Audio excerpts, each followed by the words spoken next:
Hi friends! Karthik అయితే చాలా అనుమానంగానే తిరిగి శివన్నారన ఇంటికి వస్తాడు. "ఏంటి కార్తిక్ అలా ఉన్నావేంటి?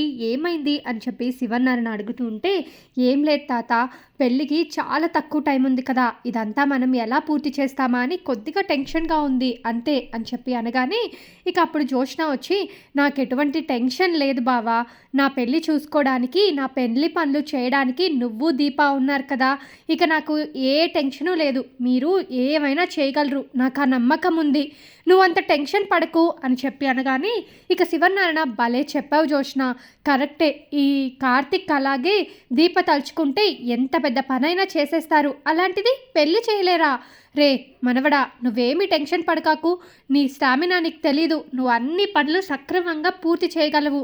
సరేలే, మీకు చాలా పనులుంటాయి కదా! అవన్నీ చూసుకోండి. మేము మిగిలిన పనులు చూసుకుంటాము.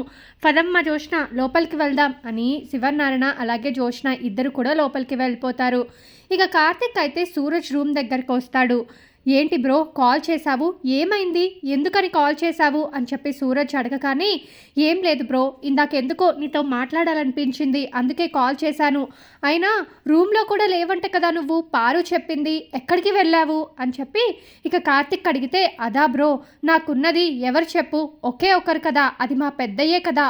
మా పెద్దయ్యకి కూడా పెళ్లి కార్డు ఇచ్చి పెళ్ళికి పిలుద్దామని చెప్పి వెళ్ళాను" అని సూరజ్ చెప్పగానే, ఇక కార్తిక్ అయితే, "నువ్వెందుకు బ్రో చెప్పడం, మేమున్నాం కదా. నీకు సంబంధించిన వ్యక్తి ఇక మాకు సంబంధించిన వ్యక్తి కూడా అవుతాడు. అలాంటప్పుడు మేమే దగ్గరుండి ఆ పెద్దయ్యని ఆహ్వానించే వాళ్ళం కదా. నువ్వెందుకు ఒక్కడివే వెళ్ళావు" అని చెప్పగానే, "పర్వాలేదు బ్రో, నేను పిలుచుకోగలిగింది ఆ ఒక్కరినే కదా. ఆ ఒక్కరినైనా స్వయాన పిలుచుకుందామని వెళ్ళాను. సరేలే, అయినా కానీ ఎందుకు కాల్ చేసావో నువ్వింకా చెప్పలేదు బ్రో" అని సూరజ్ అడగగానే, "ఏం లేదులే బ్రో, క్యాజువల్‌గానే చేశాను. సరేలే, నువ్వు పని చూసుకో, నేను వెళ్తున్నాను" అని కార్తిక్ అయితే వెళ్తాడు. ఇక కార్తిక్ అయితే మనసులో అనుకుంటూ ఉంటాడు, ఎందుకో నాకు ఆ దక్షిణామూర్తి ఇంట్లో చూసింది సూరజ్ అనే గట్టిగా అనిపిస్తుంది. కానీ తలుపు తెరిచి చూస్తే మాత్రం ఎవరో కనిపించాడు. ఏదైనా సరే ఈ సూరజ్ మీద ఒక కన్నేసి ఉంచడం మంచిదనిపిస్తుంది. ఎందుకో మోసం చేస్తున్నాడని అనిపిస్తుంది అని కార్తిక్ అయితే అనుకుంటూ ఉంటాడు. ఇక సూరజ్ కూడా, "హమ్మయ్య, బతికిపోయాను. లేకపోతే ఈ కార్తిక్‌కి ఈరోజు ఖచ్చితంగా దొరికిపోయేవాడిని" అని చెప్పి సూరజ్ అయితే అనుకుంటూ ఉంటాడు. ఇక సూరజ్‌కి అప్పుడే కాల్ అయితే వస్తుంది మాలిని దగ్గర నుంచి. "చెప్పు మమ్మీ, ఏంటి కాల్ చేశావు?" అనగానే, "రే నీతో అర్జెంట్‌గా మాట్లాడాలిరా" అని చెప్పి మాలిని అంటుంది.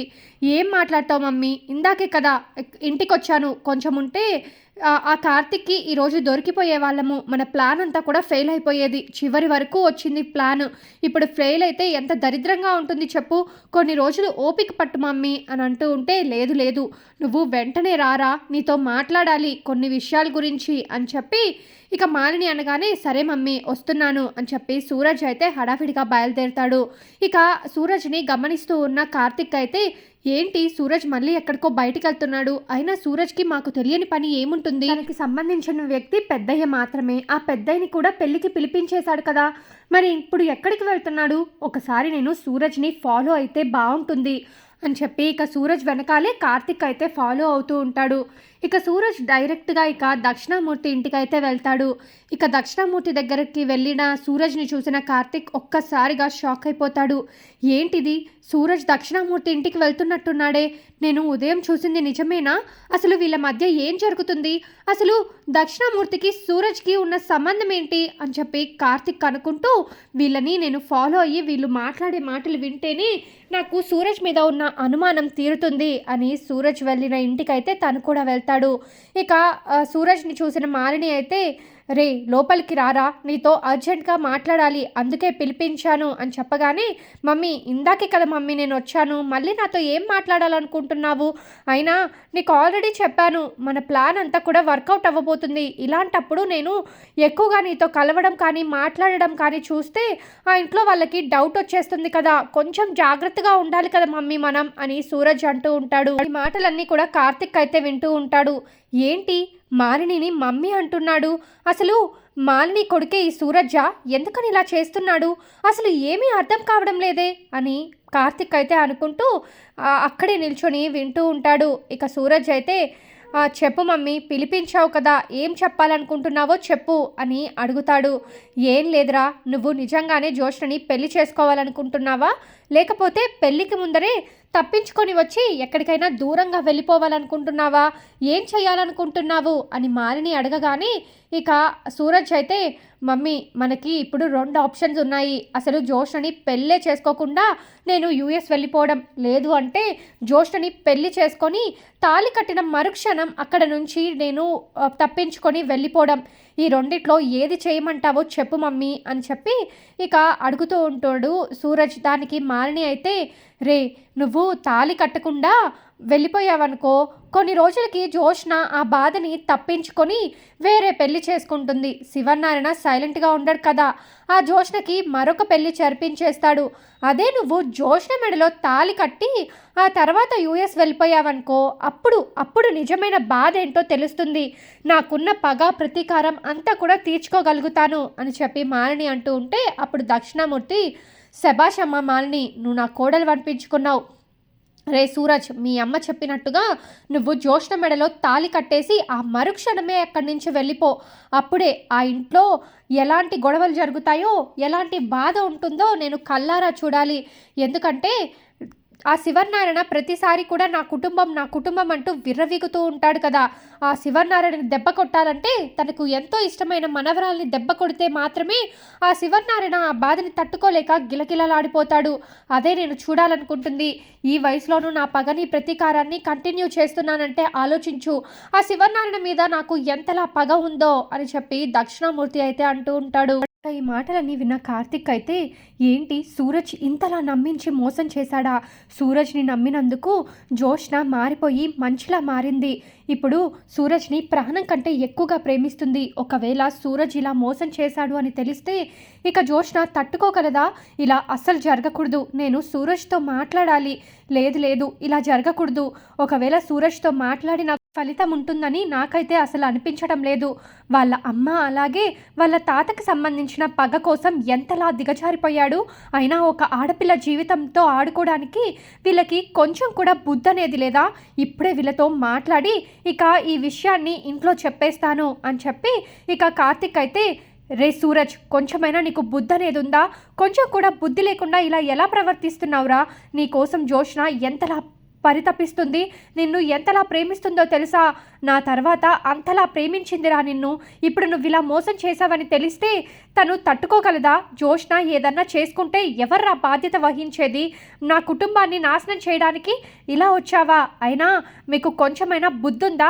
మీ వయసుకు మర్యాద ఇచ్చి మిమ్మల్ని ఏమీ చేయలేకపోతున్నాను. అయినా మీకు ఏదన్నా పగుంటే మీరు చూసుకోవాలి. అంతేకాని ఇలా పిల్లల మీద మీ ప్రతీకారం ఏంటి? మీ పగని జోష్న మీద ఎందుకు ఇలాగా రుద్దుతున్నారు? అయినా సూరజ్ని ఇలా తయారు చేసినందుకు మిమ్మల్ని అనాలి. అయినా ఇక ఈ పెళ్లి జరగదు. ముందుగానే నేను ఇది తెలుసుకున్నందుకు చాలా సంతోషిస్తున్నాను. ఇప్పుడే మా తాతతో పాటు మిగిలిన అందరికీ కూడా నిజం చెప్పేస్తాను అని చెప్పి కార్తిక్ అయితే చాలా కోపంగా అక్కడ నుంచి బయలుదేరి ఇంటికైతే వస్తాడు. అక్కడ జోష్న అయితే సూరజ్ ఫోటోని పట్టుకొని చాలా సంతోషపడుతూ మురిసిపోతూ ఉంటుంది.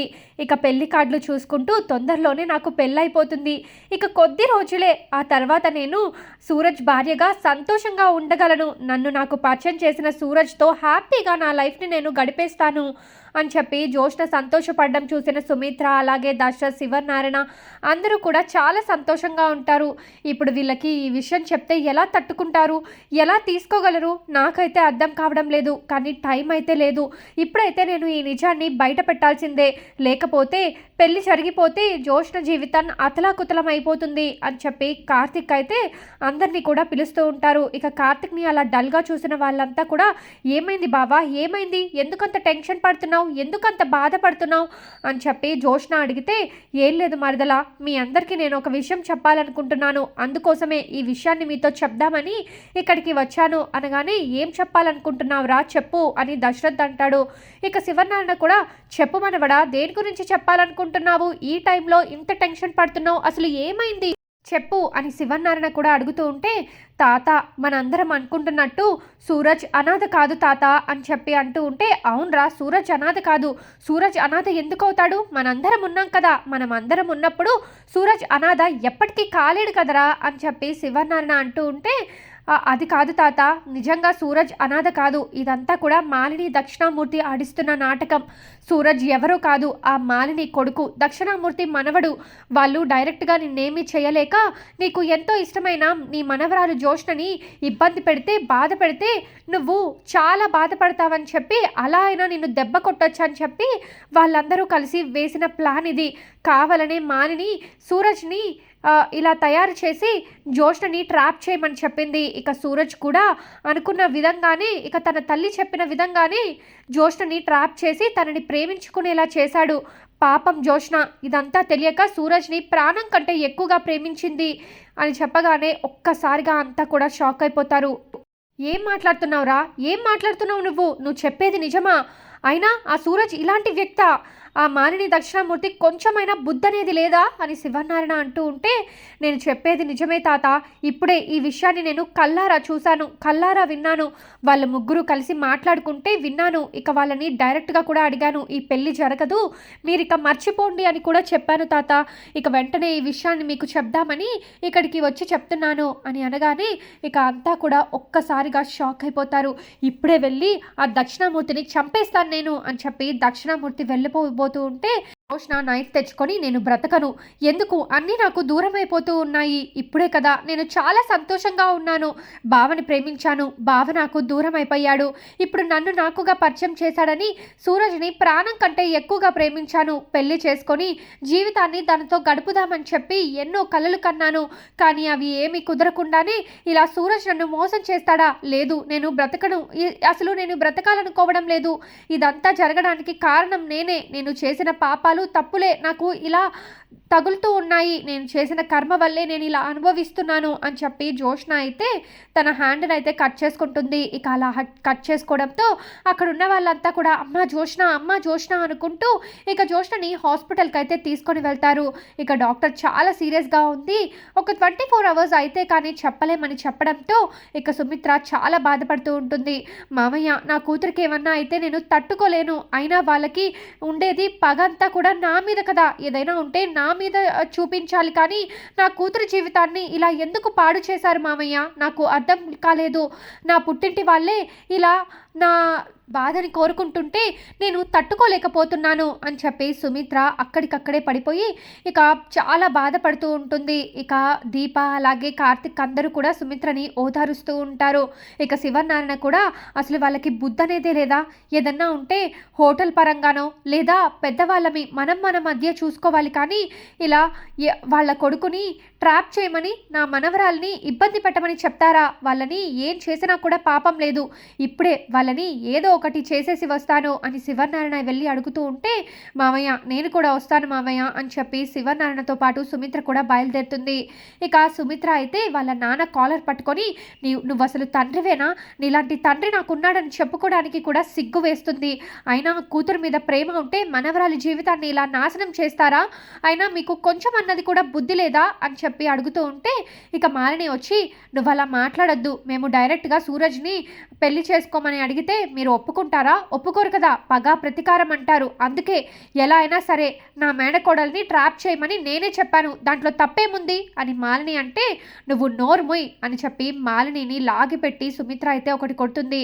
దాంతో దక్షిణామూర్తి, నా కోడల్ని కొట్టడానికి నీకు ఎటువంటి అధికారం లేదమ్మా అని చెప్పి ఇక దక్షిణామూర్తి అంటాడు. అయినా నీకు కొంచెం కూడా బుద్ధి లేదు నాన్న, మీరు చేసిన మోసాన్ని తెలుసుకొని నా కూతురు చావు బతుకుల మధ్య ఉంది, నా కూతురికి కనుక ఏమన్నా జరగాలి, నేను భూమి మీద బ్రతకడం కాదు కదా, మిమ్మల్ని కూడా చంపి నేను కూడా చనిపోతాను, నా కూతురికి ఏం కాకూడదని చెప్పి కోరుకోండి, ఎలా అయినా సరే నీ కొడుకుతో మాట్లాడి వాడి మనసు మార్చి నిజంగా జ్యోష్ణని ప్రేమించేలా చేసుకోండి, లేకపోతే అసలు నేను ఊరుకోను, నాలో ఉన్న కాళికాదేవిని చూస్తారు, సుమిత్ర అంటే శాంతంగా ఉంటుంది అని అనుకుంటున్నారేమో, నా కూతురికి ఏమైనా జరగరానిది జరిగితే మాత్రం అస్సలు ఊరుకునేదే లేదు, ఏమనుకుంటున్నారో అని చెప్పి ఇక సుమిత్ర అయితే దక్షిణామూర్తి మాలినితో అంటుంది.